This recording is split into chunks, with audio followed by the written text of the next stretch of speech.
La vidéo de ce jour porte sur l'injustice qui sévit au sein de la population, surtout face aux compatriotes démunis de moyens de défense.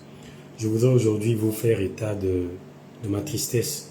Elle est tellement grande que je ne pourrais la contenir plus longtemps. Je voudrais vous parler de l'énergie vectorielle et de son promoteur qui aujourd'hui croupit en prison depuis plus de 3 mois. Je voudrais parler du jeune compatriote Nyeteka Arthur. Nyeteka Arthur est un inventeur congolais dûment agréé par l'OAPI, l'Organisation africaine de la protection intellectuelle. Ce jeune compatriote a mis en place un prototype qui fournit de l'énergie vectorielle. L'énergie vectorielle est la plus propre de toutes les énergies renouvelables. Elle est meilleure que la photovoltaïque, meilleure que le solaire, l'éolienne, je vous en passe les meilleurs. Il se trouve que ce jeune compatriote était bloqué au Congo et ne pouvait pas répondre présent à toutes les invitations internationales faute de passeport. Souvenez-vous que dans une vidéo qui date d'environ 4 à 5 mois, j'ai dû personnellement interpeller avec tout le respect possible le Premier ministre pour qu'il voie dans quelle mesure on pouvait délivrer le passeport congolais à ce compatriote dont j'ai le parrainage depuis 2022 pour qu'ensemble nous nous rendions à Genève parce que nous avons été invités à l'Organisation mondiale de la protection intellectuelle et on n'a jamais pu faire le déplacement à 2 reprises faute de son passeport. Moi, j'ai le mien. Par des voies plutôt très difficiles, nous nous sommes débrouillés puisque visiblement le pays ne prend pas en charge, ne prend pas en considération le génie de ces jeunes talents. Avec mes modestes moyens, nous nous sommes débrouillés pour aller d'abord à Kinshasa, ensuite à Libreville, mais par des voies plutôt irrégulières puisque sans passeport, vous ne pouvez pas faire grand-chose. Nous sommes allés à Libreville, nous avons délivré une prestation que les jeunes qualifieraient de masterclass et nous avons pu nous procurer le compte rendu de cette séance de travail qui en réalité est un document confidentiel. Nous sommes revenus ici, grâce à mes quelques contacts, nous avons fait le nécessaire parce que depuis toujours j'ai pensé que au-delà des difficultés que traverse le pays, une telle invention ne pourrait pas faire le bonheur de notre pays avant le nôtre propre. Nous avons pris contact avec la présidence de la République. Nous avons été voir tour à tour 2 conseillers du président Denis Sassou Nguesso. Nous avons pris contact avec la primature. Nous avons été reçus par le directeur de cabinet du Premier ministre Colin Makosso à l'époque. Et comme si le destin s'acharnait, après une brève absence sur le territoire national, quand je rentre, je me suis mis à chercher très péniblement le jeune Nyeteka Arthur. C'était pour finalement découvrir qu'il était gardé dans les geôles du commissariat central du centre-ville. Ce qu'on appelait à l'époque commissariat central parce que dorénavant, il y en a aussi à la Coupole, je pense qu'il y en a aussi au plateau. Et quand nous créions le dossier, on se rend compte qu'il est assigné en justice par une dame qui ne vit même pas au Congo et après 4 renvois, la dame ne se présente pas, mais Arthur Nyeteka continue à croupir en prison. Je suis d'autant plus choqué parce qu'au Congo, on met les scientifiques inventeurs en prison pour des motifs j'ai envie de dire, gérables. C'est un euphémisme parce que j'aurais pu dire farfelu. Vous savez, l'histoire d'Arthur Nyeteka me rappelle le jeune, je ne sais pas si c'était un inventaire, souvenez-vous, la sous-région est frappée par le paludisme et il y avait au Congo d'en face, en RDC, un jeune Congolais d'en face qui avait découvert qu'une simple plante appelée Artésia, si je ne me trompe, qui guérissait le palu et qui pouvait être plantée de façon tellement facile qu'on n'aurait plus besoin de ces produits génériques qui enrichissent les pharmacies. Ce jeune, j'aurais appris qu'il avait trouvé la mort. Je vais vous faire un autre témoignage anecdotique. Dans les années, au milieu ou au début des années 2010, je crois que c'est en 2013 ou 2014, à tout casser 2015, un autre jeune était venu me voir. Il s'appelait Zekakani. Il habitait Mpaka, je ne le connaissais pas. Je pense qu'il m'a connu par le biais d'un frère et ami qui s'appelle Michel Post-Toko. Il est venu me voir à mes modestes bureaux. Il m'a fait une démonstration. À l'époque, je n'étais pas aussi éveillé que ça en matière scientifique. Je pensais que c'était un magicien, un praticien, un mystique. En réalité, il m'a démontré dans mon bureau. Il avait 2 récipients comme ça, 2 récipients. Excusez-moi, je n'ai pas autre chose pour illustrer. On va faire simple. Il a pris 2 récipients dans mon bureau. Il a mis un liquide dans le récipient. Le bleu, on va l'appeler récipient A. Et je ne sais pas trop comment il a fait, sans conducteur, sans conduit, sans tuyau. Le liquide est passé du récipient bleu vers le récipient noir. Moi, j'ai cru que c'était un magicien, alors qu'il avait simplement appliqué des formules chimiques ou physiques, en tout cas, je ne sais pas. Même vous, je pense que vous avez du mal à croire, puisque moi, à l'époque, je n'ai pas cru. Mais en tout cas, le liquide est passé du récipient bleu vers le récipient noir, sans qu'il y ait un conduit au milieu, un conducteur. Je ne sais pas comment ça s'appelle en domaine scientifique. Au fait, à l'époque, il envisageait déjà de collaborer avec la NASA pour voir éventuellement si un avion se retrouvait en détresse dans les airs pour panne d'essence, qu'on réussisse à ravitailler cet avion le plus vite possible sans qu'il soit obligé de trouver un aéroport de fortune. Je n'avais pas cru, mais à l'époque, avec mes modiques moyens, je lui ai donné un peu d'argent.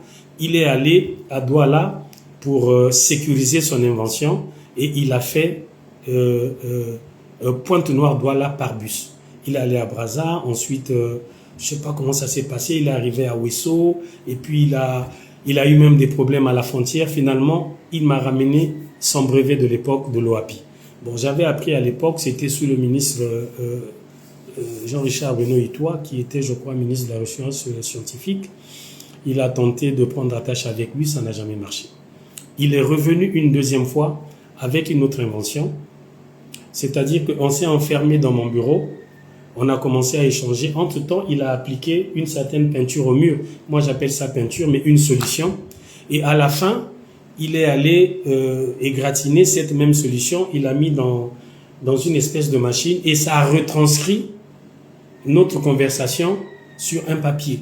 Tout ça là aussi, j'avais cru que c'était de la magie. Et lorsque je me suis retrouvé beaucoup plus aguerri, en regardant un peu comment se font les inventions, je me suis dit, mais tiens, on avait un génie congolais, Zekakani, j'ai oublié son prénom, je me suis mis à le chercher.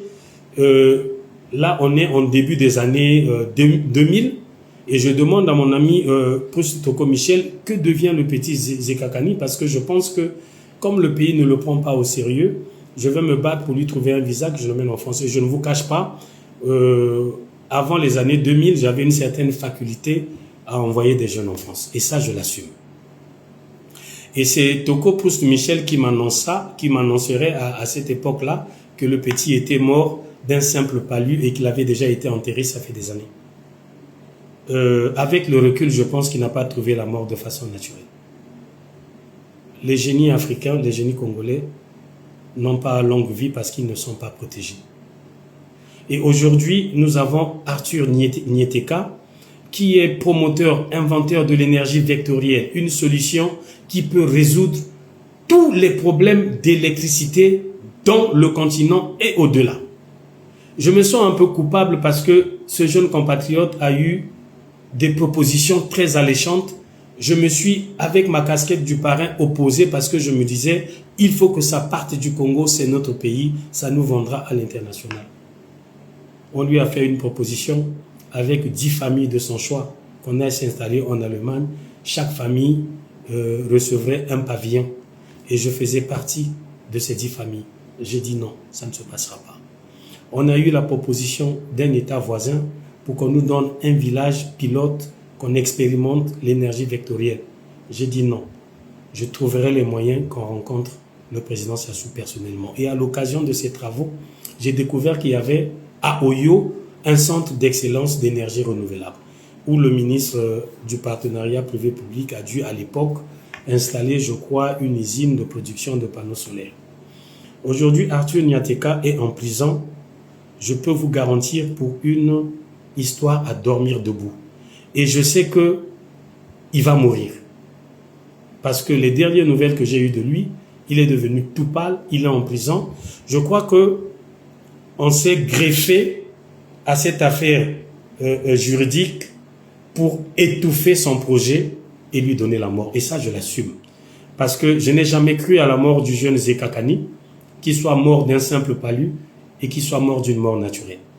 Je n'ai jamais cru à la mort naturelle du jeune Congolais de la RDC qui a trouvé la mort alors qu'il venait de découvrir un antipaludéen naturel que tout le monde pouvait planter à base d'un simple pot de fleurs.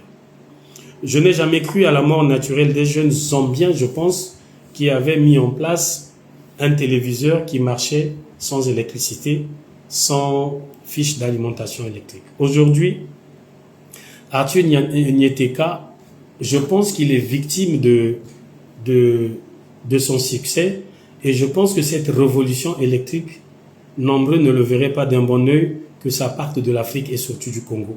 Alors, quand on sait que l'appareil judiciaire congolais est complètement pourri, et c'est pas moi qui le dis, c'est le premier magistrat du Congo, je ne doute pas qu'on ait sucré cet appareil pour qu'on profite de cette affaire et qu'il trouve la mort. Je lance un appel au ministre Rigobert Mabundu, excusez-moi. Je souhaite que, parce que vous savez, vous, les ministres du Congo, à part ceux qui me sont proches, vous n'êtes pas facile d'accès parce que les gens estiment que quand on vient vous voir, c'est pour toujours demander de l'argent. Monsieur Rigobert Mabundu, je vous demande de prendre en main l'affaire Arthur Nyeteka. Prenez un peu de votre temps, allez-y au commissariat central, demandez à parler avec Arthur Nyeteka avant qu'il ne trouve la mort. Et vous verrez que pour une histoire carrément rocambolesque, parce que il était prévu qu'il monte un prototype pour donner à une dame pour que ça serve d'appareil pilote. Entre-temps, la dame a disparu des radars et aujourd'hui où je vous parle, au centre CFA de Pointe-Noire, non loin du rond-point d'Avoum pour ceux qui connaissent Pointe-Noire, il y a un prototype qui produit de l'énergie vectorielle. L'énergie vectorielle, c'est une espèce de box, une espèce de groupe, j'ai failli dire abusivement électrogène, mais qui fonctionne sans pétrole, sans gasoil, sans essence, sans batterie. Il y a peut-être juste besoin d'une batterie intégrée, mais pour lancer, après vous pouvez enlever la batterie jusqu'à 3 ans, 4 ans, 5 ans. C'est une énergie propre et c'est une invention qui est censée révolutionner l'Afrique, révolutionner le Congo et révolutionner le monde. Monsieur Rigobert Mabundu, je vous en prie, prenez attache, allez-y en prison, vous êtes un ministre, on va vous laisser l'accès. Demandez qu'on vous sorte des geôles insalubres du commissariat central, monsieur Arthur Nyeteka, parlez avec lui, vous conviendrez avec moi que ce que je vous dis, ce n'est pas de la daube. Arthur Nyeteka est en train de trouver la mort. Et quand je pense que j'ai fait des pieds et des mains pour que le prototype qui produit déjà de l'énergie vectorielle, qui se trouve à Pointe-Noire, soit transporté et qui soit installé au centre d'énergie renouvelable d'Oyo comme symbole pour que le président Denis Sassou Nguesso un jour prenne le temps d'aller voir ce que le génie congolais peut produire à l'échelle mondiale. Je me dis, j'ai des remords parce que j'aurais pu encourager ce jeune à aller en Allemagne, s'exiler, faire des preuves là-bas et revenir peut-être un jour sous une autre nationalité pour qu'en fait la nation lui soit reconnaissante. Mais j'ai péché et c'est pour ça que pour corriger mon erreur, j'invite solennellement le ministre Rigobert Mabundu à prendre le relais parce que j'ai fait tout ce qui était à mon possible, mais l'appareil judiciaire congolais est réellement pourri. Serge Edgar Ngouakamabe, la voix qui porte. Mais aujourd'hui, elle porte avec beaucoup de tristesse parce que j'ai larmes à l'œil.